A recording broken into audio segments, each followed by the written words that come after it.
Remercier soit le Seigneur de ce que hashimwe nous avons la grâce umwami de croire. ko twagira ubuntu bwo kwizera ibyanditswe byera biravuga by'ukuri Que celui qui ngo croit, uwizera il est entré dans le repos. aba yinjiye mu Et buruhukiro il se repose en Dieu aca yiruhukira mu tel que mana Dieu lui-même s'est reposé nk'uko de ses imana ubwayo yaruhutse ibikorwa byayo ni uko nyine ku bw'ubuntu bw'imana dushobora kuruhukira muri Et we si cela a lieu, kandi ibyo bibaye tout le manque de repos et d'incertitude kuburagizwa kose no kwihebura bica biba birenganye tukiruhukira mu mana mu byo yakoze ku bwacu dans le verset qui a été n'umurongo lu, wasomwe tout est contenu. ibintu byose birimo Notre Seigneur Jésus umwami wacu yesu sündigen Fleischesleib, sind ein Leib est venu dans un corps yaje mu mubiri comme nous l'avons, un corps de péché. nk'uko Et dufite c'est dans umubiri un corps w'ibyaha tel que le nôtre qu'il est allé sur la croix. yagiye ku musaraba mu mubiri nk'uyu nyine w'iwacu kandi ibihe byose agendaho rimwe gusa araducungura aratubohora ku byaha aduha uburenganzira bwo gucika abana b'imana mbega ni bangahe batahuye icyo twavuze ejo nijoro yohana 10:33 ko turi abana b'imana À qui la parole de Dieu a été twebwe abo ijambo ry'imana ryaje ko mbega twaratahuye ibyo n'ibanga rikomeye cyane ndiyumvira yuko les siècles passés, mu bijana de byaheze grands hommes de Dieu abagabo b'imana bahambaye bavuze ubutumwa se sont donné bwiza beaucoup d'efforts bashyizemo inkomezi nyinshi cyane exposer les choses ainsi. kugira ngo Ils auraient batange fait ibintu voir. gutyo nk'uko bari bifuje Ils kubibona n'ont pas réussi. ariko ntibabishoboye Maintenant, ubu rero nous uno avons munsi la grâce de reconnaître dufise ubuntu bwo kumenya ibyo imana ku bw'ubuntu bwayo yakoze Aujourd'hui, uno je ne veux munsi pas prêcher, sinza kuvuga mais ubutumwa seulement lire bwiza une burebure ndaza gusoma ubutumwa bwiza bumaze kuvugwa imbere y'uko ndabikora j'aimerais lire du nifuje prophète gusoma mu muhanuzi Esaïe, yesaya cette iri parole jambo ry'igiciro Esaïe, yesaya chapitre 60, igice cya 60 yesaya igice cya 60 uhereye donc du verset 1 au ku verset 3. murongo wa mbere no ku wa gatatu Lève-toi, haguruka et deviens lumière, ukayamba car ta lumière kuko umuco wawe ushitse kandi bw'uhoraho et la gloire de l'Éternel brise. bukaba Car bukurasiye voici, kuko l'Éternel raba couvre umwiza la terre. uzotwikira isi umwiza w'umuzitanya uzotwikira amahanga ariko uhoraho azokurasira kandi ubwiza bwiwe buzokubonekako amen Et sa gloire apparaît visiblement sur toi. kandi ubwiza bwiwe buzokubonekako amen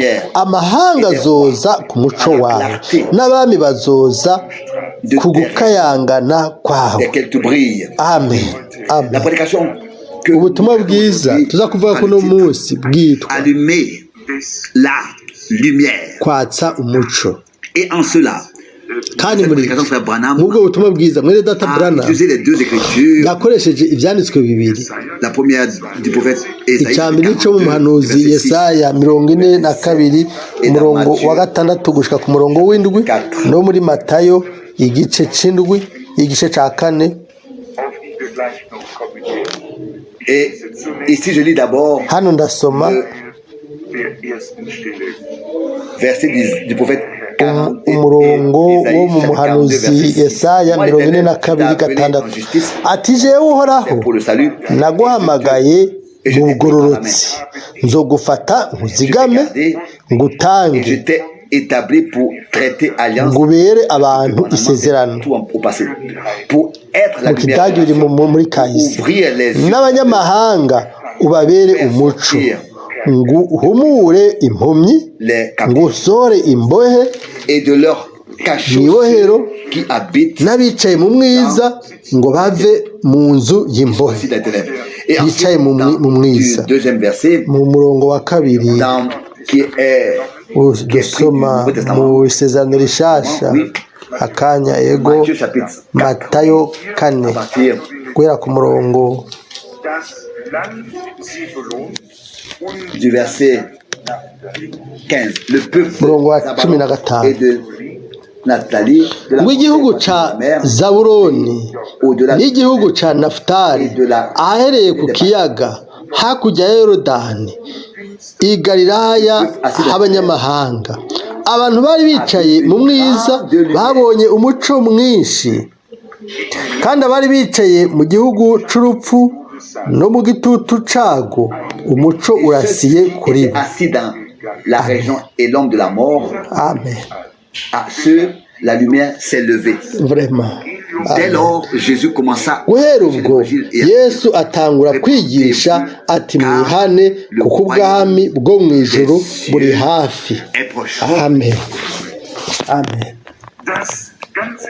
Tout le sujet ikigwa cyose cy'ubutumwa bwiza kivuga ku muco. Mwene data Branham hano aravuga neza akerekana ko n'ubuzima bwo hano ku isi butagira umuco ntibushobora kubaho. Arerekana ubu ko ubuzima ntiburi mu muco ariko buri mu rubuto, ariko umuco niwo usohora ubuzima, kandi mu rubuto harimo akabuto, kandi ibintu byose bigenda biroranye neza.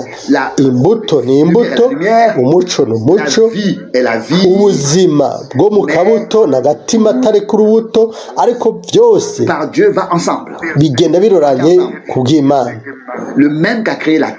Wa wundi nyene yaremye isi niwe nyene yaremye urubuto, arushira mu ivu, kandi uwo nyene niwe yakoze ku buryo umuco uza ku rubuto, akora ku buryo urubuto nago rwakira imvura, kandi mw'ubwo rubuto harimwo agatima atari ku rubuto. Iyo karose amazi karayanywa maze kagakora ku buryo. Pour résumer, c'est ce qu'on peut dire. Mu ncamake nuko ubutumwa bwiza buvuga. Niyaba twashobora kubibona mu gufoborwa n'Imana, dutahura yuko urubuto rw'Imana mu mitima yacu rwarashizweho, k'urwo rubuto harimo agabuto k'imbere niko gafise ubuzima, maze kakozwe ko n'umuco w'Imana nka kera. Abantu bari bicaye ngaho, ariko bari bameze nk'uko bari mu mwiza, bari bicaye mu gitutu c'urupfu, maze hanyuma umuco mwinshi ucura barasira, maze babona umuco imisi yose ufise ikintu uje gukora. Hano mwene data Branham aravuga ati c'est un sujet étrange. Ni ikigwa kidasanzwe. J'entendais quelqu'un parler de ça. Numvise umuntu avuga kuri ivyo, nifuje yuko nobikoresha nk'umutwe w'ijambo. Il y a un homme hariho umuntu hano qui peut allumer la lumière. Ashobora kwatsa umuco. Vous savez murazi de qui il veut parler? Wagomba kuvuga somo, ariko celui qui est wundi wenyene niwe ari umuco, wenyene niwe ashobora gutanga umuco. Celui qui est la vie, ufise ubuzima niwe wenyene ashobora gutanga umuco. Abandi bose boshobora kugerageza, ariko we wenyene arashoboye gutanga umuco, atanga umuco. Uko niko tuje kuri we, kuko tutari kuri we pouvons rien faire. Nous allons maintenant parler de ce sujet, reka tuvuge kuri kino cigwa, la lumière. Umuco. Ensuite, il vient courtement parler de David, je ne sais pas dans quel contexte avuga Dawidi, sinzi ngene abivuga, ariko aravuga neza akavuga umurongo ati Dawidi dans le temps mu gihe ciwe avait été exclu de son peuple igihe bari et rejeté, mwirukanye mu bwoko bw'iyo, yashibuwe, fugitif, yari karahunga, yateza guhunga mu gihe i Betelehemu hari hafashwe n'Abafilisitiya. Cela est un symbole, est une image. Iki ni ikigereranyo ca Kristo n'ishengero uno munsi. Kristo rejeté par son église. Aujourd'hui, il est rejeté. C'est quelqu'un qui est exclu, qui est yirukanywe, yasohowe. Dawidi yarirukanywe nubwo yari yarasizwe nk'umwami, umuhanuzi yari yamusize amavuta. Ibyo turabitahura, turatahura neza ikigomba kuvugwa hano. Ndizera yuko neza bivugwa biza kuvugwa mu nyuma. Mbega ikigereranyo uno munsi bimeze gute kuri Kristo? Nawe uwanswe uravuga uti Kristo baramwanse. Imana yaduhishuriye ibihendwe by'amashengero bihuye na Bibiliya. Kristo dans cet âge de l'église de Laodikiya, en tant que rejeté, nk'umuntu yanswe ari hanze y'ishengero ryiwe, a été rejeté. Yaranswe, yarashiwe, ariko aragerageza ukundi gusha ngo yinjire muri iryo. Yashiwe n'ishengero ryiwe bwite, bamushize hanze. Igituma bamushitaye hanze nuko ari ijambo. Ils ne permettent pas à la parole d'avoir toute sa place dans l'église. La parole, ils ont accepté des interprétations. Ariko reka twibaze ikibazo, mbega ni ku rugero uruhe umwami ukundi gusha yashoboye kwinjira? Il n'entre pas en ce que nous essayons de faire quelque chose, ntiyinjira kubera tugerageje gukora ikintu runaka cyangwa ibyo dusobanuye, ariko nuko aronka uburenganzira ko mu mutima wacu wose twemera ijambo ryiwe tukaryizera. Ntashobora gutandukanywa n'ijambo ryiwe. Ahari ijambo ryiwe, aho ijambo ryiwe rishibuwe nawe aba ashibuwe. Aho ijambo ryiwe ryemewe nawe aba yakemewe akakirwa. Naho hariho amashengero menshi basenga bakaririmba, bimeze rero nk'uko byabaye kera. Umwami yaravuga ati musengera ubusa, ati basengera ubusa kuko bigisha inyigisho z'abana b'abantu nk'amabwirizwa y'abantu, nizo bigisha. Hano haravuga umurongo, iyo mubonye ko ijambo ryiwe risoje canke iyo bivuzwe ukundi bigatangaza, bikerekana neza, bikagaragaza. Aho rero ni umuco w'ijambo ryiwe rivuzwe. Ata muco uriho nta kintu gishobora kugira ubuzima. Nta buzima buriho ku isi comme la vie des plantes, etc. busumba ubuzima bw'ibiterwa n'ibindi nk'ivyo, qui sortirait seulement par la lumière du soleil. C'est ainsi que biza gusa kubera umuco de Dieu qui a la vie éternelle. Ni mu mwana haboneka ubugingo budashira kuko niwe muco. Ivyo tumaze kubivuga dushika. Ubuzima bwose buva muri we, niko byanditswe muri Zaburi. Le chant dans un cantique. No mu ndirimbo niko tubimeze. Aha turabwirwa de vie ngo ubuzima bwose busohoka buzanywe n'umuco. Ata muco uriho nta buzima bwoshoboka bw'ibiterwa. Ata buzima rero, ata muco, byose bipfuye. Nicyo gituma iyo habaye umuco niho n'ubuzima buca busohoka. Niho tubona ingene ibihambaye nk'uko umugoroba ngo umuco urarasa. Ubuzima bw'Imana ubwabwo bushobora kugira ngo ukundi gusha bugaragaza ubuzima bw'Imana.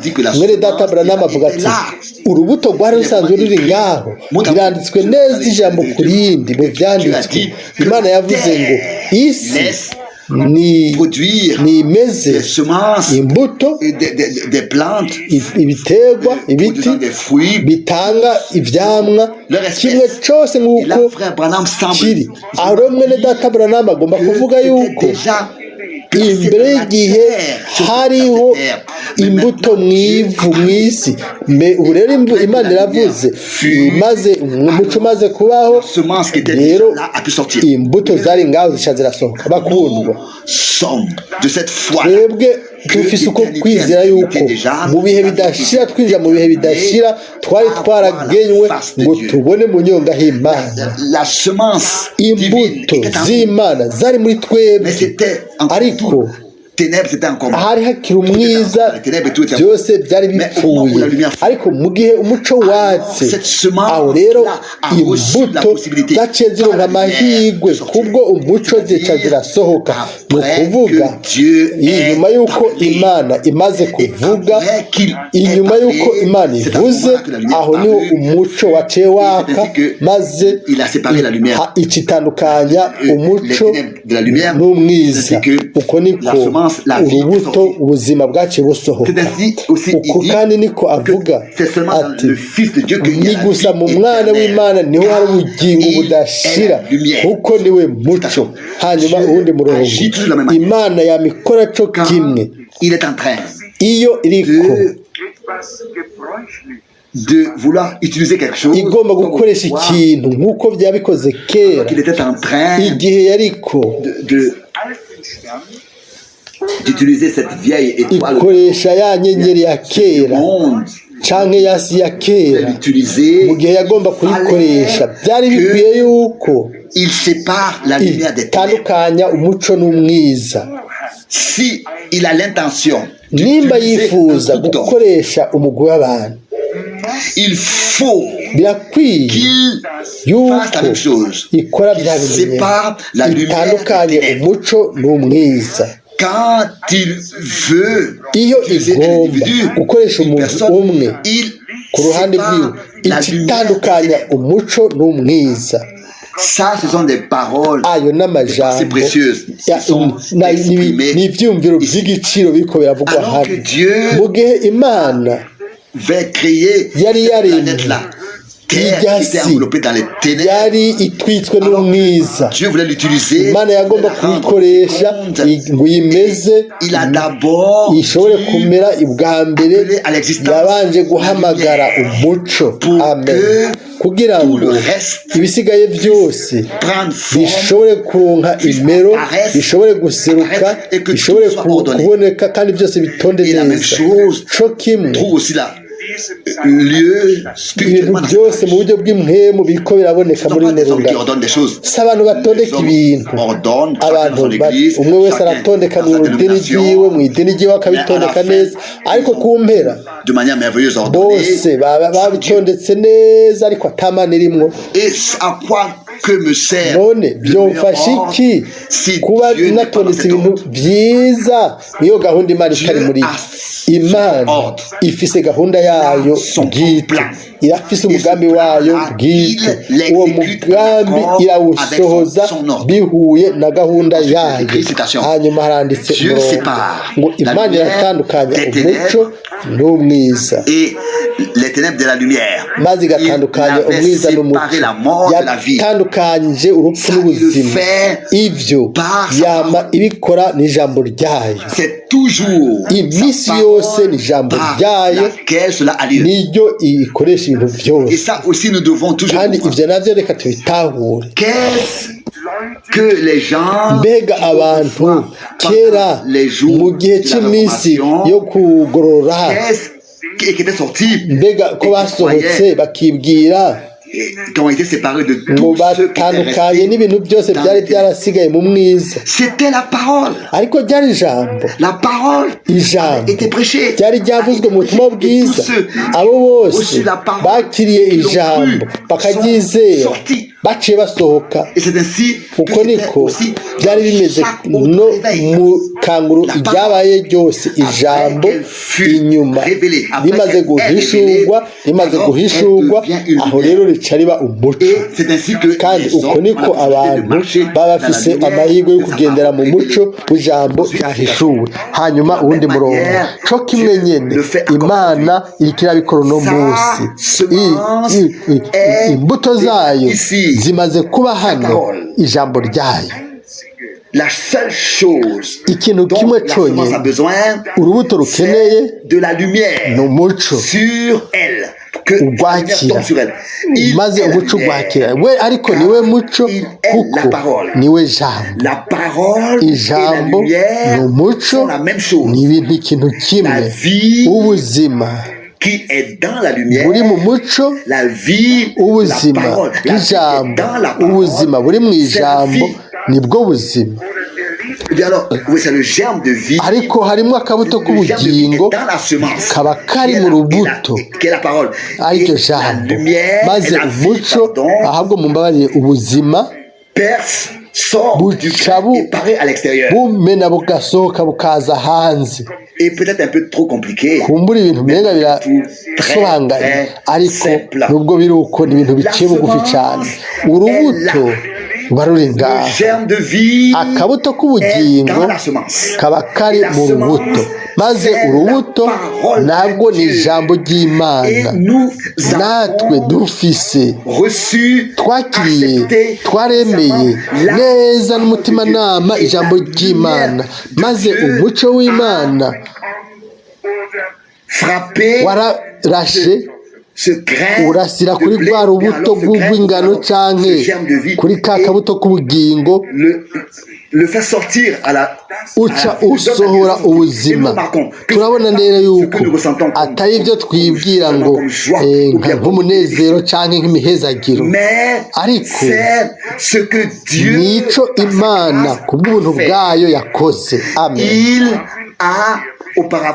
ubwa mbere yari yabiteguye urubuto rwayo abana bayo n'ijambo ryayo bazokwakira mu gihe runaka umurongo rero ubuzima buza gusa buzanywe n'ijambo ry'imana rihishuwe burasohoka ubuzima buca busohoka gusa iyo ijambo ry'imana rihishuwe iyo ijambo ry'imana rihishuwe niho haboneka ubuzima ni gusa iyo ijambo ryanditswe iyo ryanditswe nk'indome muri bibiliya umuntu ashobora kurikekeranya ariko iyo rihishuwe aho rero tubona icyamwa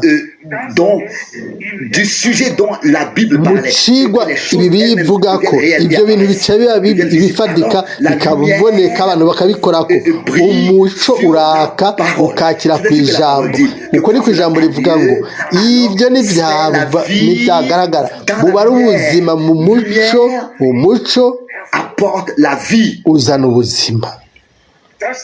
Ça, c'est une prédication très courte. ubu ni ubutumwa buciye bugufi ariko bw'ububasha umuco uzana ubuzima abantu bose batahura yuko uno munsi turi ubwoko bw'imana turi abana b'imana abahungu n'abakobwa b'imana kandi imana yashyize urubuto rwayo ijambo ryayo muri twebwe maze ntibiva kuri wawe ndagomba cyangwa uwiruka cyangwa ugomba ariko ni imbabazi z'imana niho twakiriye gusa. Ndizera yuko umwe wese ari hano no munsi arashobora kuvuga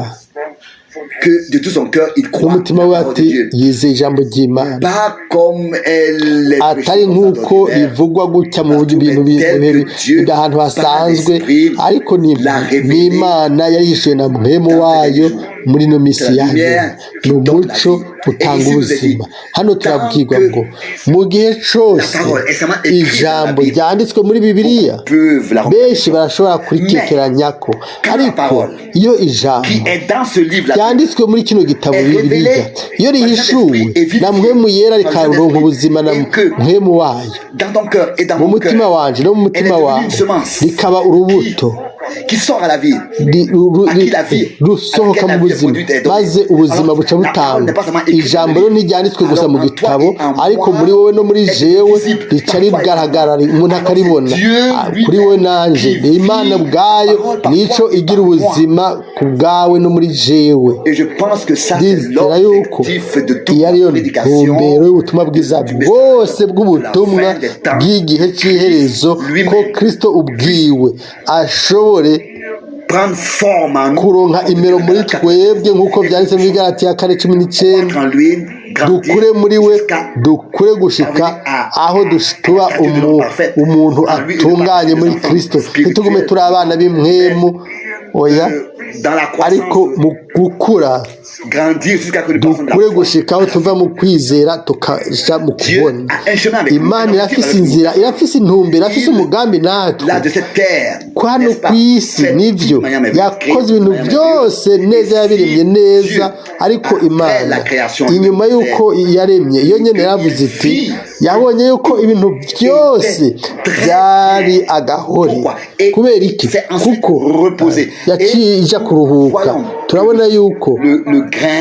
urubuto urugano yaretse ngo rumere kera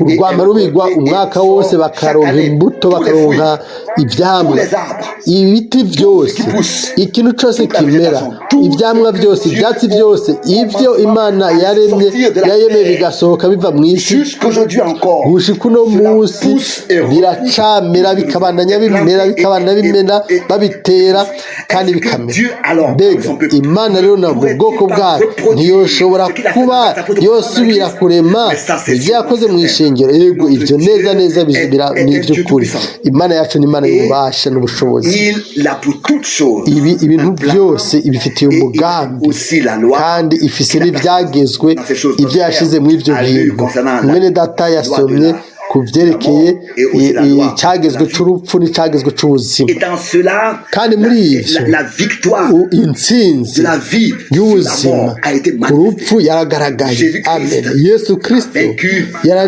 yaranesheje yakuyeho ububasha bw'urupfu ndizera kandi yuko no mu ishengero ryakanye ryatimvye mu gihugu cyacu abantu baravuga ngo tugabe ku isaha imwe kuko ngo igihe cy'urubura kirashitse sinibaza yuko ari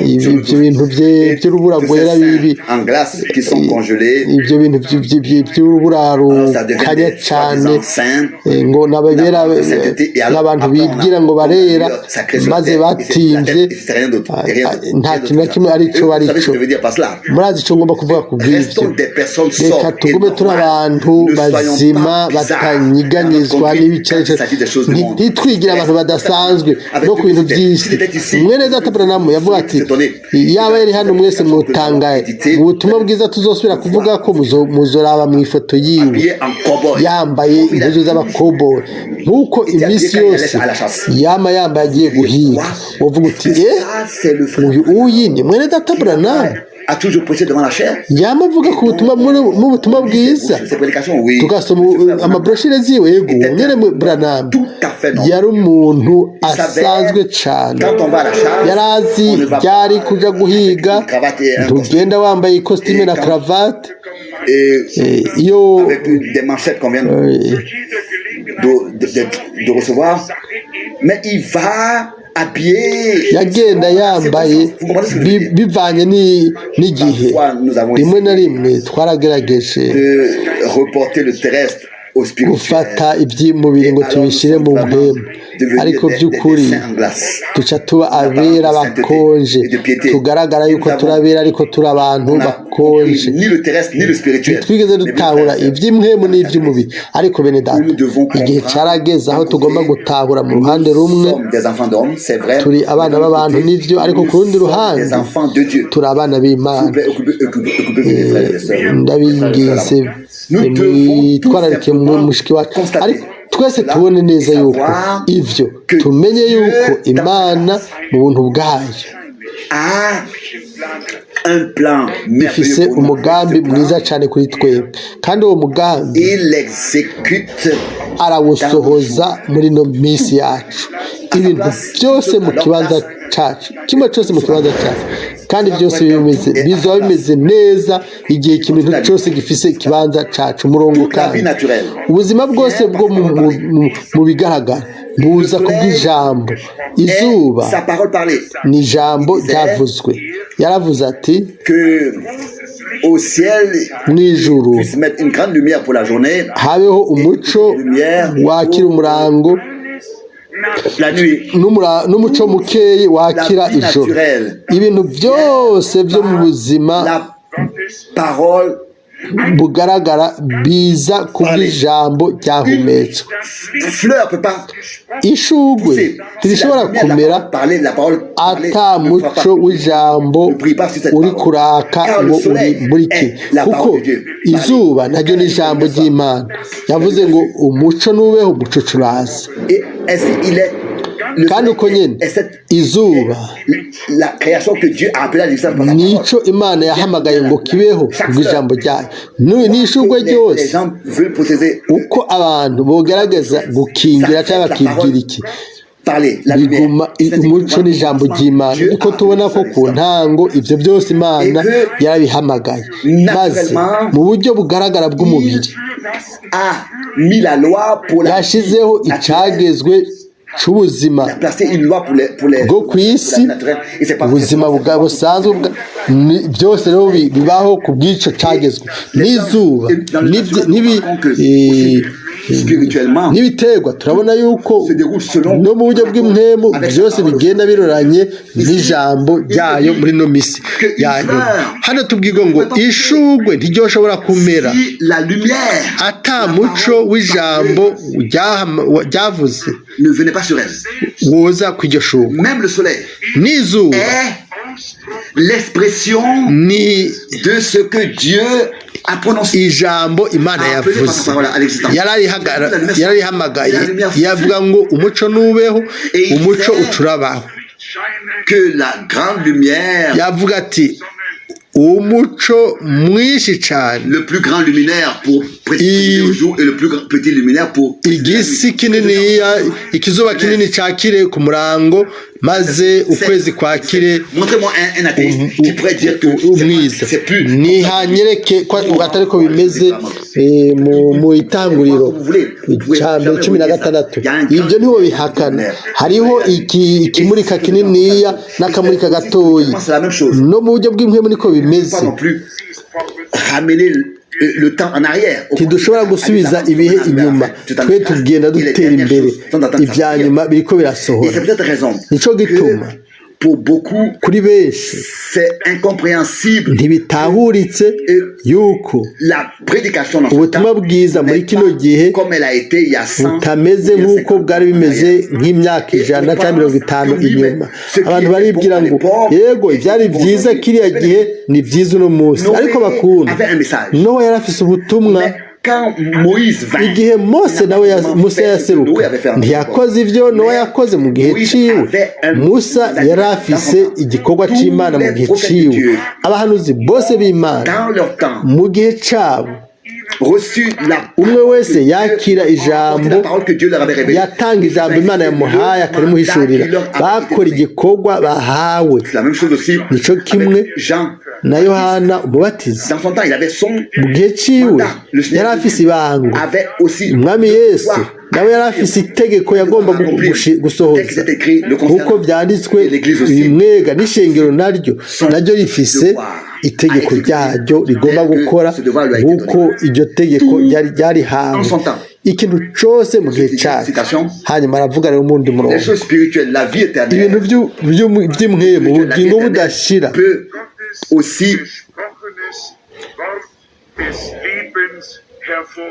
sortir par la parole. Ntabwo bigomba gusohorwa n'ijambo ry'Imana ryavuze. Ubuzima bushobora kuza buvuye mu bundi buzima. Il est notre vie. We niwe buzima bwacu. Amahoro n'Imana ntashobora ashobora kuza gusa agaseseka avuye kuri wa wundi yaba data wacu, nawe ni Yesu Kristo umwami wacu. Nicyo gituma Paulo yashobora kuvuga kandi akandika ati uko rero dufise amahoro n'Imana kubwo kwizera umwami wacu Yesu Kristo. Ubuzima bw'imwemu budashira ntibushobora gusohoka kiretse buvuye mu ijambo ryavuzwe rizanywe n'ubuzima. Mbega none ni ryari ijambo rizima rironka ubuzima muri elle twebwe nous est révélée iyo turihishuriwe na mpemu yera auparavant. ubwa mbere Tout reste mort. byose biguma bipfuye n'indome Nous tue. indome zitwica natwe dushobora kwica abandi ariko iyo mpemu aje mu ijambo aho rero niwe akariho ubuzima akaryambika ubuzima abo bose baryakira nabo baca bahabwa ubuzima n'ijambo karihishurirwa umurongo intango ubuzima busohora ubuzima umuco nuko ubuzima buzanwa n'umuco amasezerano yose yo muri bibiliya yasohojwe igihe yesu kristo ijambo hagati yacu yambara umubiri imana ikora iminsi yose ikoresheje abantu les hommes appartiennent à Dieu. Abantu bose n'abimana hano turabona si muri Kristo gusa ariko no mu ishengero birakwiye yuko isezerano ryose risohora muri we amasezerano yose yarasohoye ayamweka ariko mu ishengero amasezerano yose yahawe ishengero agomba gusohorera mu ishengero ubu rero dutahure yuko twese turi ingingo z'umubiri wa yesu kristo kandi izo ngingo nazo zigomba kungwa zose hamwe kugira ngo zishobore gukoreshwa n'imana maze zishobore utile pour Dieu, pour qu'il puisse gukorera imana zishobore imana ikora icyo igomba gukora ikintu cyiza rero ni uko ataco dufise twongera kuri ivyo ariko dutegerezwa gusa kwemera ko imana ikora nimba wowe nanje devions faire quelque chose twategerezwa gukora ikintu runaka aho rero ntituba twomenya ingene mbega nitwo tugikore gute tugikora ryari ariko ni igikorwa c'imana muri wewe no muri jewe muri twebwe twese kandi ivyo ku bw'ubuntu bwawe gusa la parole déterminée pour ce ijambo temps ryagenewe kino gihe umurongo est crue par tous et écoutée par tous. ririzewe n'abantu bose bakaryumva abo bose bagenywe kumva iryo jambo kugira ngo imana ishobore guhabwa ubwiza muri kino gihe ejo twavuze umukungene imana ikoresheje abahanuzi kandi ku bahanuzi yaravuze ariko uno munsi imana ikirakubwira wowe na jewe ikoresheje umwana wayo ikatubwira kandi umwana niwe agendagenda hagati y'ibitereko kw'amatara indwi niwe atubwira kandi muri kino gitondo hano kandi haravuzwe nimba ijambo dans la bonne sorte de cœur rije mu mutima umeze neza aho rero rica rigaragara ubwaryo rigatanga umuco waka sur le cœur mu mutima ku ijambo iyo umutima iyo ijambo rishyizwe mu mutima mwiza rica rigaragara ubwaryo mu gihe imana yavuga ngo umuco nubeho ntiyategerezwa kuzinga amaboko avuga ngo oh mbega biza kumera gute oya yaravuze kandi mu ijambo ryayo hariyo ubushobozi bw'imana burema ijambo ntiryashobora kurigaruka ku busa byategerezwa ko haba risoza ukugomba kw'imana izuba rigaseruka igihe avuga ngo isi nimere ibiti by'uburyo bwinshi ijambo ryari ryavuzwe naho mu bitanguriro ntiryashobora kuguma gusa ngo rimusubireko gusa oya ijambo ryategerezwa gusohora ukugomba kw'imana ryategerezwa gutanga rigasohora izo mbuto zose zaba ziri mu isi kuko mu ijambo ry'imana harimo ubushobozi bw'imana bwo kurema kugira ngo asohore akuye mu isi iby'imana yari ihejeje kuvuga Et là, aucune plante pouvait résister et se rebeller. igiterwa na kimwe cyagomba kugarariza Elles sont tous sorties. byose ibiterwa byaciye bisohoka bitanga ibyamwa kuko kwari ukugomba kw'Imana. Ntihasubiye kuba ubugaragwa, isi itagira kintu. Haciye haba iparadizo buno nyene ibiti biraza, ivyamwa byari byiza cyane, byaragahore. Mbega hari habaye iki? Imana yari yavuze, yararemye iparadizo. Ndeka ndabisubiremo, ijambo ntiryashobora gusubira ku Mana ataco rikoze ridasohoye kugomba kw'Imana. Aho rero ntiyaba ari Imana yavuze, wewe ijambo ryiwe, ijambo ryawe ni ijambo ryanje biratugaruka kubusa nivyo, ariko ijambo ryiwe nta na rimwe icyo Imana ivuze cyose kirashika. Igihe yavuga ngo umuco nutandukane n'umwiza, ibyo byaciye biba. Igihe yavuga ngo amazi nayegerane maze ahantu humye habeho, ibyo byaciye biba. Ahumye yihita isi, icyo yavuga cyose caca kiba. Mbega ntidushobora kwizera ko icyo yavuze yasezaniye kino gihe mw'ishengero, icyo yahishuriye uno munsi, ko yaduhaye ijambo ryayo, mbega ntitwizera ko bigomba kugaragara, bizogaragara. Bene data na bashiki bacu, twizere gusa. Nimba dushaka ko yaremye, yavuze ibintu byiza mu kurema, mbega ntitwokwizera nyene yuko n'ibindi bizosohora kuri wewe no kuri jewe mu gucungurwa. Ariko dutegerezwa kureka kuraba kuri twebwe, tukaraba gusa, tugatungira ijisho ryacu kuri wa wundi, ku ijambo ryiwe ntiryo musubira ku ubusa. Hazobaho ishengero bugeni, ishengero rizosohoka rikagaragara.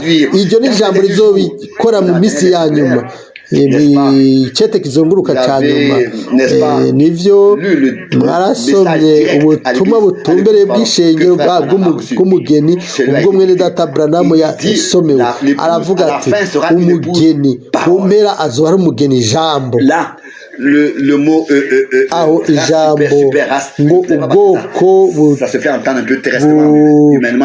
budasanzwe biragoye kubyumva mu buryo bw'ururimi rwo ku isi. Azoba ari umugeni adasanzwe w'agahore, azoseruka. Mwovuga kandi ibyo bizoba gute? Hano uno munsi twamaze kuvyumva, twabivuze ingene bizogenda. Ijambo ry'Imana ni ubuto, aravuga ibyo avuze bigaca bisohora. Isi nitange, ishengero naryo rizotanga icyo yasezeranye n'icyo yavuze mu ijambo ryayo. Yaba ari abantu bari baravuze, aho rero twoca twibagira ayo masezerano, kandi ibyo ntitwobyizigira. Ariko icyo Imana isezeranye, icyo Imana yasezeranye kiguma ari igiciro bizosohora. Twashobora kwibaza ikibazo ngo mbega ibyo bizogenda gute? Ntimuhagarike imitima. Wewe niwe yitwararika ibintu byose. Ibyo yavuze ni byiza cyane, acunga ijambo ryiwe, niwe afata byose akabikora. Ijambo twasomye igihe rigiye mu mutima mwiza. Mbega umutima mwiza umeze gute? Ni umutima wizera, wakira, ukagumya. Ni umutima uwo mpemu ashobora gushyiramo ubuzima bw'ijambo. Mariya yabwiwe ngo wahisemo umugabane mwiza, uwo mugabane ntuzokwakwa. Mbega umugabane mwiza ni uwahe? Biroroshye. Yari yicaye ku birenge bya Yesu, akumviriza ijambo ryose, akakira ijambo ryose bivuye mu kanwa kiwe. Byari iby'igiciro gusumba ibindi byose. Natwe twicaye ku birenge bya Yesu, tukakira ijambo ryose. Uko niko nyene, neza nk'uko Imana yavuze, uko nyene niko ijambo azorisohora rigaragare nk'ikintu cy'ukuri mu buzima bwawe no mu buzima bwanjye. Umurongo kandi mu rukundo rwose no kubaha, yifuza kuvuga igikurikira: hamwe n'umuntu dans sa dénomination mu idini ryiwe retourne dans sa dénomination avec ses credos, umuntu yisubira mu idini ryiwe n'inemera agaca yanga kubona umuco wa Bibiliya mu gihe uri kubaka imbere yiwe mu buryo bw'imwemu, uwo muntu hari ikintu kitagenda neza, il y a quelque chose qui n'est pas hari ikintu kidatunganye muri uwo mugabo. Tu refuses de voir la lumière et retourne dans sa dénomination. Umuntu yanka umuco agaca yisubira mu idini ryiwe. Mbere muri kino gihe umuntu abona umuco w'ijambo ry'ubuvugisho akabona ijambo risohora rikakira ahantu hacuze umwiza, ibirafuwe kuri twebwe twese, ariko ceux qui sont nés de Dieu ababyawe n'Imana babitahuye. Umwiza ne l'ont jamais compris, ntiwigeze umutahura, comprendront pas non plus kandi ntuzokwigera n'ubu umutahura. Ceux qui sont de Dieu, abo bose b'Imana bumva ijambo ry'Imana, kandi ijambo ntirizosubira ku Mana ubusa. Hano aravuga kandi umurongo ati mwebwe mw'abantu mwe dans le monde entier, écoutez, mw'isi yose mwe muri ko mwumva bino, aho hose mushobora kuba muri, avec votre expérience, hamwe n'imyimenyerezo yanyu itandukanye atari y'ukuri, nimba mwibwira ngo murakunda Imana mugashibura ijambo ryayo, aho rero tumenye benshi baribwira bakagira n'imyimenyerezo. hariho abantu baririmba bagashima nk'uko byose byaba bitunganye,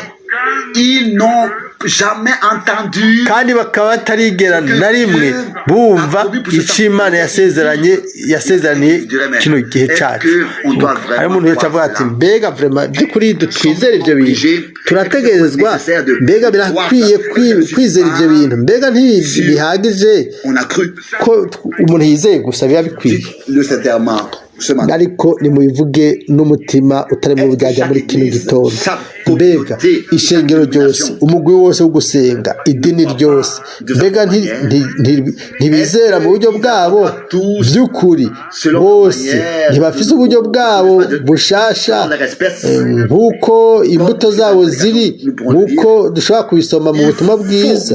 ariko birakwiye yuko habaho urubuto rw'Imana, ishengero iryo atari inemera n'imitegekere y'abantu cyangwa inyigisho n'isobanuro z'abantu, ariko ijambo ryera ry'Imana ritava hanze n'iryo ryonyine ryo gukurikira. iryo naryo ni ishengero ry'Imana nzima. hariho amadini menshi, ariko hari ishengero rimwe ryonyine. ubu rero ntidukore intambwe yindi, ariko muri iryo shengero naryo harimo umugeni, kandi umugeni nawe asohoka ava mu ishengero. aho rero uwo niwo mukuku w'abanesheje, abo nibo bazogira umugabane mu kuzuka kwa mbere, abazogira umugabane mu bukwe bw'umwagazi nibo bazozamurwa ngo baje mu bukwe bw'umwagazi. rero ikintu si kigufiya ku buryo abantu bifuza ngo kubikora ubwabo, ariko nubwo atabyizigiro, ibyizigiro byacu tubishyira mu Mwami. Kristo niwe vyizigiro vy'ubwiza, si mu myimenyerezo yacu. nta muntu yotwaka ivyo. ijambo ry'Imana ryashizwe muri twebwe nk'urubuto. umuntu rero cavuga ati none ko ata bintu byinshi turabona bigaragara, mukundwa mwene data na mushiki wacu, mbega urubuto rukeneye umwanya ungana gute gushikaho ubona urubuto rwumye mu rugano? ubwa mbere ubona akantu k'akatsi kakaba gati, hanyuma kagashurika, hanyuma kagagira umushishi, hanyuma urugano ariko haba harimo ubuzima kumpera buzogaragara bukegerana mu gatete, maze hanyuma abantu bagashobora gusoroma. niko bizoba bimeze ku mpera, hazoba hariho icamwa ceze kizogaragara.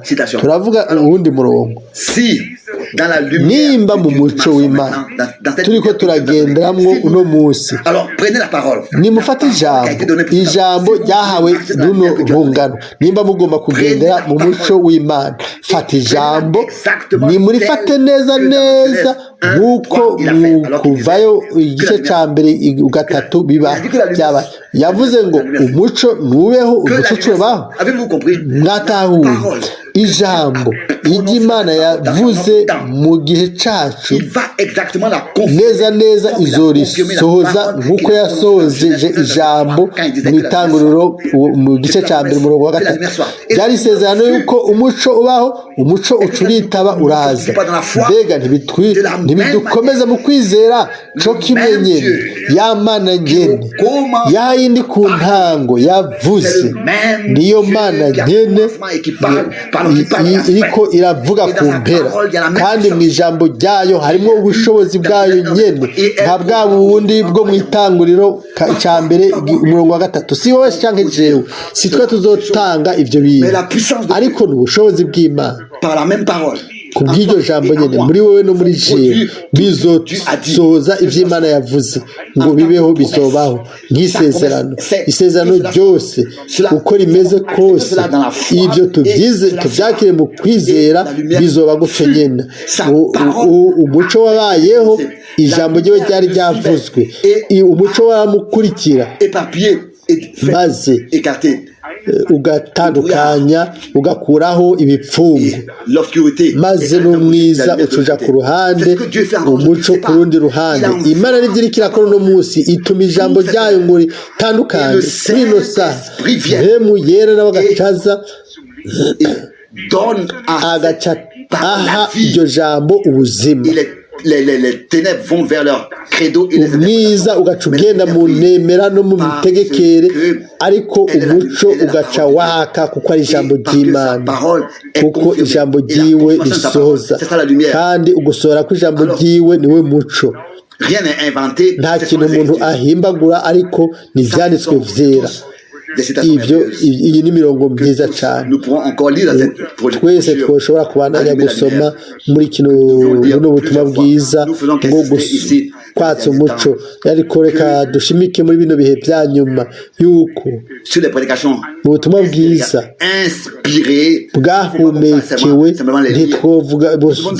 ntitwobucako gusa tubusoma turinjira mu bwina, kugira ngo twemere yuko Imana muri twebwe ishobore guha ubuzima bw'ijambo ryayo. Aho rero birakwiye ko twinjira mu bwina ntitugiyemvye uwundi murongo, ngo aho rero abantu batahumishijwe na nemera n'imitegekere bazoca bakurikira umuco w'Imana gushika aho muri ino saha bashobora kuronka kubona ubushobozi bw'Imana bugaragara, bakamenya neza yuko babona uko byanditswe mu byanditswe vyera hano ngo Imana yabisezeraniye kino gihe. Ivyo navyo ni ijambo ryiza cyane. Nk'ubwo buryo nyene niko bimeze no kw'ishengero n'ababandi bizeye uno munsi.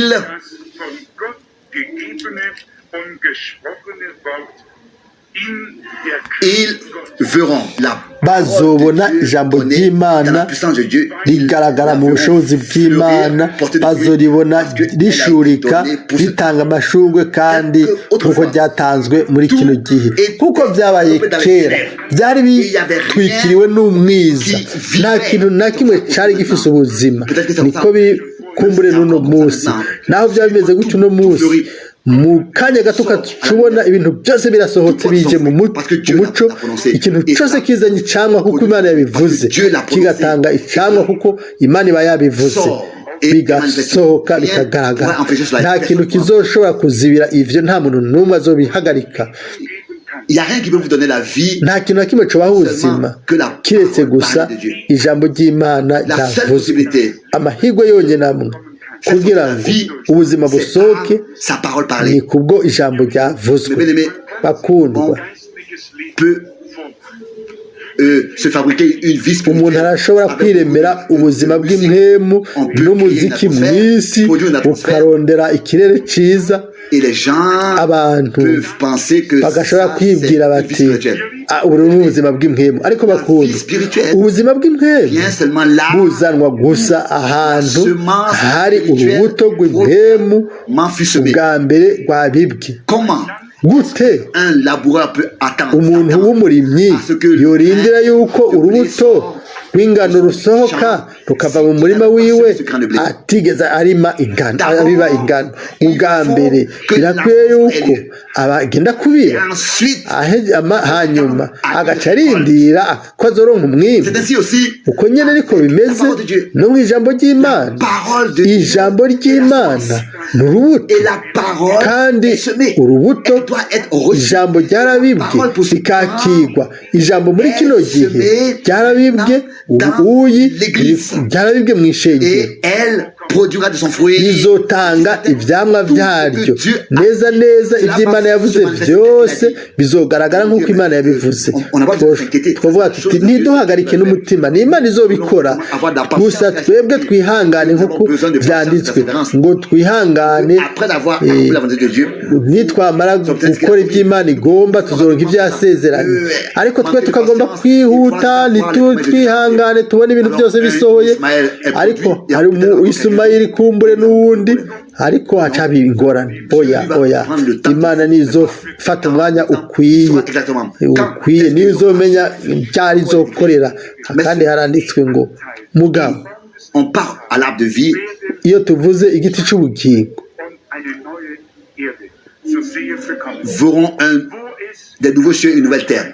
bazoba isi nshasha n'ijuru risha atangwara atarupfu umuco mwami duhe umuco mwami ibyo ni isengesho dufite amasezerano meza cyane mu ijambo ry'Imana ariko umuhamagaro wo kuza ku muco n'uwo umuco ubeho umuco waraje ku gihe cy'umugoroba umuco uzobaho ariko umuco waraje nawe umviriza ariko ivugwa hano ngo yaba bari abamarayika b'Imana nibo baje ahari abungere ngo babakize umuco babarungure mu bugingo budashira murabibona ubuzima buza gusa iyo haje umuco murazi yuko iyo umwami yavuka bararimba bakanezerwa bari umunsi mukuru munini ariko yanyegejwe mu bwato aho yavukiye aho hari ibindi bikoko ariko nubwo birumiza uko yari umwami abamarayika baciye bamanukira ku bungeri umuco waka umuco wagaragara umuco w'umwami baca bararirimba indirimbo zo mu ijuru abamarayika bari batwitswe mu muco bari bafite ijambo ry'Imana barababwira bati uno munsi umukiza umwami yabavukiye Kristo umwami i Betelehemu mu gisagara cyo kwa Dawidi abamarayika bari bafite ijambo byazanye umuco baca bakurikira ijambo ry'abamarayika gushikaho bashika ku muco w'ubugingo budashira mbega ibyo byose si ukugereranya kwiza cyane hari mu ijoro uko haba hijimye cyane niho umuco waka cyane iyo ari ku murango ukatsa umuco ntacyo bisobanuye bona kubaza ati kubera iki ucanye itara kandi ari ku murango ariko iyo bwijimye cyane bukwi na bukwi abamarayika ukaza ubona ubwo ingabo zo mu ijuru zikamanuka umuco ukaka ibintu byose byaciye bimurikirwa ni muri uwo muco nk'uko kumurika niho haciye haza mu ijuru niho uwo muco wavuye mu ijuru icyo gihe niho ijambo isezerano ry'igihe ryaciye rizanwa nicyo bimeze n'uno munsi hareruya mu kumurika ko mu ijuru nuko niko bimeze uko kumurika ijambo ryasezeraniwe ijambo ry'isezerano ry'igihe ryahawe abantu b'Imana mbega wacu twasomye ngo ntuhaguruke ube umuco wake kuko umuco wawe urakwakira ubwiza bw'Imana bw'umwami buri ko burakwakira ubwiza bw'uhoraho bwari kuri bo umwami yari hagati yabo yari amaze kuba aho mu bwato ubwiza bwari kuri bo mbega ubuntu bw'Imana Imana irashoboye gukora ibintu byose irashobora kuba iri kuri twebwe ikaba muri twebwe ikaba hagati yacu ikaba iruhande yacu ninde yogomba kumubwira ngo ari hano atoba ari hose abantu bagaca bimena umutwe bavuga ngo yego mbega ubwiza bw'Imana bwari kuri bo kandi umwami yari mu bwato kandi umwami yari mu ijuru Imana yari mu ijuru ariko ntimuhagarike imitima Imana iri hose ijambo ry'Imana ryose nk'uko ryanditswe nimba havugwa ngo umwami yabavukiye tubyizera mu mutima wacu tukavuga tuti yego ni amina ntituri abantu baciye ubwenge bose bagomba gusobanura ariko turi abantu baciye bugufi n'umutima wabo wose bizera icyo Imana yavuze ndagomba kurangiza ku munsi wa Pentekote umuco waragaragaye niwo wagaragaje yuko mpwemu yera yaje muri Yesaya 28 haravugwa ngo kamwe aha kandi hariya ngo azobabwira n'abantu badebagura niho umwami azobwira ubwo bwoko azobabwira ati ngo uburuhukire niko byanditswe mu muhanuzi Yesaya 28 ku murongo wa 12 ngo nguruhukiro nimureke urushe aruhukire naje ijambo ryiza atari gukora iki kora kiriya itegeko kurindi kamwa oya raba gusa icyo Imana muri Kristo yakoze ucemere ureke Imana muri wewe ikore icyo igomba gukora ijambo ryayo ritange ikintu muri wewe atari uko tuzoba abantu b'intambirakiza b'abanyamadini bibwira ngo ni abantu beza gusumba abandi ariko icyo nta n'umwe gifasha oya umuco umunsi wa Pentekote waragaragaye umuco waraje mu ishengero bambitswe ububasha bwo mu ijuru kugira ngo batware ijambo kugira ngo basohoze ijambo ry'ubuvugabutumwa amasezerano yabaye igifadika yabaye ikintu cy'ukuri Imana yarasohoje ubu rero ntakira amajambo rigomba kurindirwa ko risohora ariko ryari ijambo ryasezeranywe ryasohoye abantu barigizemo umwimenyerezo hajya kuri Pentekote niko bimeze no muri kino gihe cyacu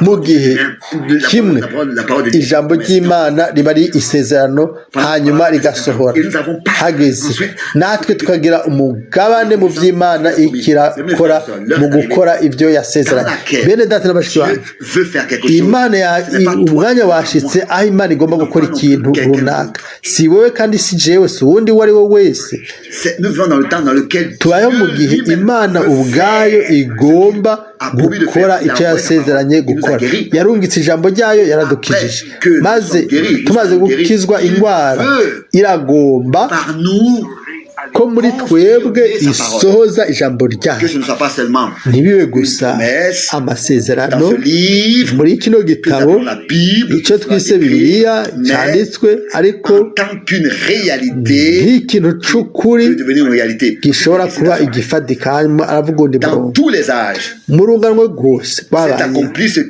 hasohoye icyari cyagenewe gusohora muri urwo runganwe rwari ruzwi neza iminsi yose Imana irungika umuntu maze uwo ishobora gushyira mu ijambo ryayo uko niko igaragaza umuco w'ijambo ryayo mu rugano rwose Imana ikora cyo kimwe iminsi yose ibyo byama bisohora yari ugusohora la puissance ku bushobozi bwose qui était bw'Imana dans les prophètes. ubwari buri mu bahanuzi nk'uko twabivuze Comme des petits dieux. nk'utumana duto yesu ubwiwe Désignait ceux à qui la yise parole abantu du Seigneur Imana était adressée. ijambo ry'Imana ryazako Il les a appelés des dieux yabise dans le temps. Imana muri Yohana 10:35 Yesu arishura avuga ati nimba Appeler Dieu ceux à qui la mwise parole de Dieu a été Imana adressée. abo ijambo ry'Imana ryazako kandi ibyanditswe bikaba bidashobora gutituka Celui que le Père a sanctifié uwo et envoyé dans le Imana monde. data Vous lui yejeje ikamurungika mu isi muravuga ngo Et cela ararogose parce que j'ai dit, je kuko suis navuze fils ngo de Dieu, ndi umwana w'Imana Ich bin Gottes fils de Dieu, kuko navuze ngo ndi umwana w'Imana Dieu lui-même, Imana ubwayo celui qui avait parlé la parole par les prophètes, et uwo wari yavuze avugishijwe nk'umuhanuzi byari ugusohora complètement de cette kw'ijambo parole. ry'Imana Alors si les prophètes nimba étaient abahanuzi appelés des dieux, bitwa Imana parce que la kuko parole ijambo leur avait été adressée, ryari ryabaje ko ijambo ry'abahanuzi rivuye ku Mana rigasohora ni gute none n'est-ce pas, mwoshobora s'il était kuvuga ngo umwana w'Imana ararogose yari umwana w'Imana devait être yategerezwa appelé fils de Dieu. kwitwa umwana w'Imana bakundwa Vous qui étiez hier mwebwe soir, mwari ngaho ejo mu saurez ijoro que ce verset de mwomenya neza ko umurongo wo muri Yohana 10:33 je le dis maintenant, reka ndabivuga ubu ndavuze ukuri imbere y'Imana hier je n'ai pas su, ejo sinamenye yuko est écrit dans cette brochure, byanditswe et alors, muri j'ai lu ça sur ma tête. kano gatabo kwatsa umuco mu gihe rero nabibona muri kino gitondo nkabica k'umurongo Écrit l'heure, naciye nandika isaha hari 1:55 hier soir. atari ejo mu ijoro igihe navuga ubutumwa kuri Yohana 10:35 nuno munsi saa moya na 35 uwo murongo niho nawusomye muri buno butumwa bwiza Imana n'icyabona canje sinamenye yuko mwene data Branham Ce verset dans ce yagiye yari gukoresha uno murongo nous avons parlé de cela. ejo hahise twaravuze kw'ivyo mbega sivyo ndababaza ikibazo Est-ce que cela n'est pas la conduite du Saint-Esprit? mbega ubusa uburongozi bwa mpemu yera Dieu mbega Imana confirmé, ntiyasohoje confirmé moi je parle. buno butumwa kino cigwa si oya si jewe Imana ishingira intahe ijambo ryayo ntishingira intahe jewe Il n'a pas confirmé Moïse. ntiyashingira intahe Musa ntiyashingira intahe Aburahamu yashingira intahe ijambo ryayo iryo abantu baba babizeye ni ego canke oya ego Est-ce que Paul mbega Pawulo par Dieu, mais qui yashingiwe intahe n'Imana oya Imana yashingira intahe ijambo abo bantu baba batwaye moi je me suis réjoui nanje nanezerewe muri kino gitondo iyo gihe nasoma buno butumwa bwiza d'une manière ko Imana mu buryo bwiza cyane iturongora na mpemu wayo wihera de la bouche hano mu kanwa ka wa wundi par lequel Dieu de manière particulière a parlé. uwo Imana yavugishije mu buryo budasanzwe Appelé des dieux. yavuze ngo abahanuzi bitwa babita Imana kuko ijambo ry'Imana ryaba ryabaje bakundwa mu by'ukuri ntituri abantu ntituri abana b'abantu turi abana b'Imana kubwo kwizera Yesu Kristo Nous sommes encore kandi dans un corps humain. turacari mu mubiri w'umuntu ariko ibyo ntibisobanura Ce corps humain yuko uno mubiri w'umuntu ne sera pas transformé. umunsi utazohindurwa Il sera transformé. umunsi umwe uzohindurwa Il sera changé. uhinduke L'immortalité va revêtir la mortalité va revêtir l'immortalité. kudapfa kuzokwama La corruption va se revêtir. ukubora kuzokugwaho turonke ukutabora no kudapfa niko byanditswe muri Korinto wa mbere 15 mu kanya gato tuzohinduka tugende mu bwiza Il a apparu dans un corps de chair. yagaragaye yambaye umubiri Corps dans lequel nous nous mu mubiri trouvons natwe turimo pour porter nos kugira ngo et nos ikorera péchés amakosa yacu dans n'ibyaha ce byacu chair. muri uno Dans mubiri lequel ce péché a été commis. w'inyama wakorewe mu icaha ngo atsinde ibyaha byacu Ça, c'est une grande bakundwa bene data na bashiki bacu en Jésus-Christ. ico ni igikorwa gihambaye c'Imana yacu muri Yesu Kristo umwami wacu Il a apporté tous tes péchés. yikoreye ibyaha byawe byose n'ibyaha byanje byose yarabyiremetse ku giti. Kandi kuno mugoroba nitwe twakira imbabazi z'ibyaha nk'uko kera ibyo byaha twabihariwe. Mwene data Branham atubwira gute uno munsi umuntu yoza akavuga ati nagomba gukizwa n'Imana. Aho rero nomubwira nti ariko wamaze gukizwa, waramaze gukizwa mu gihe Yesu Kristo ku musaraba i Golgota yapfa, kuko uko ariko byanditswe. Amen. Baramukubise baramwica, ubu guciwa kw'iteka kwabaye kuri we, maze mu mishishago yiwe niho dukirizwa ingwara z'ubwoko bwose.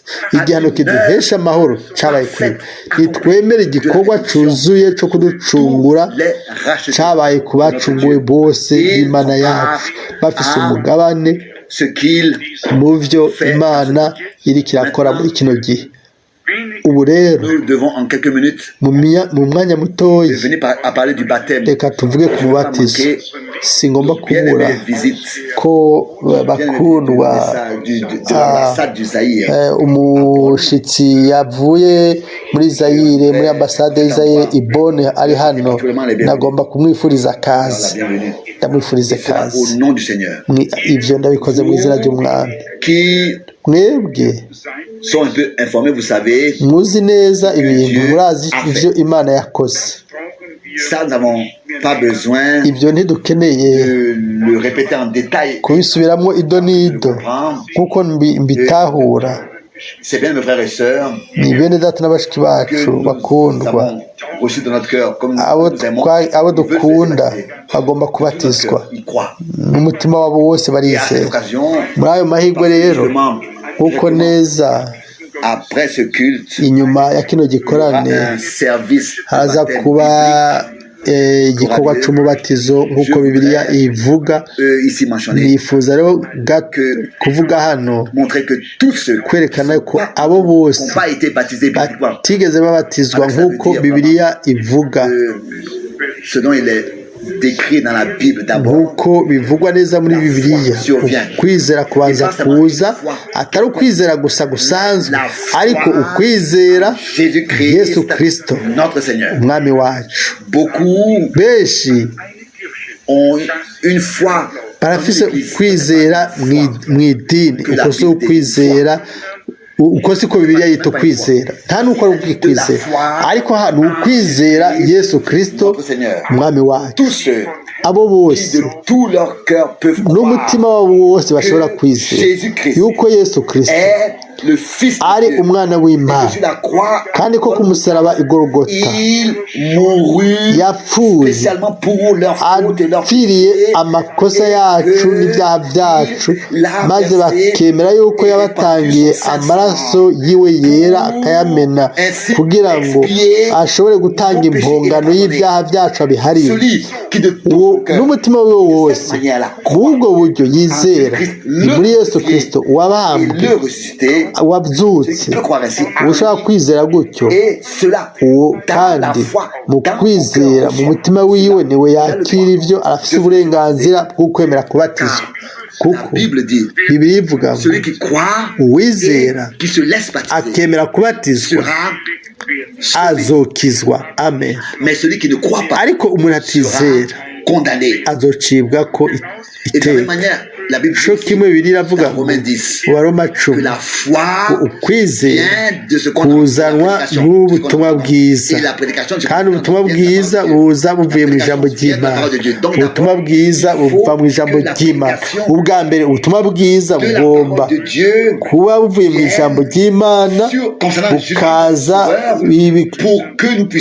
ku byerekeye umwami wacu Yesu Kristo, tukamwemera nk'umucunguzi wacu, hanyuma mu kwizera tukabyakira imbere y'Imana, tugatsindanishirizwa atari kubwo ibikorwa twaba twakoze cyangwa twakora, ariko kubwo ibyo yakoze ku bwacu. Ibyo rero ndabibabwiye, uwizera Yesu Kristo muri we ububasha bw'Imana agir et buzokora butange kuko ubutumwa bwa Yesu Kristo une puissance de ni Dieu ububasha bw'Imana pour ceux qui croient. ku bizeye. Cette puissance nubwo bushobozi bw'Imana ubwo nibwo buduhindura, nibwo butugira abasha, nibwo butugira abantu basha. Nimba ari umuntu yiyonona akanywa itabi, akaba umuntu atakinywa inzoga, atakinywa itabi, si ngomba kuvuga kunywa ikawa, oya, si ukunywa n'icyayi. Ariko hariho abantu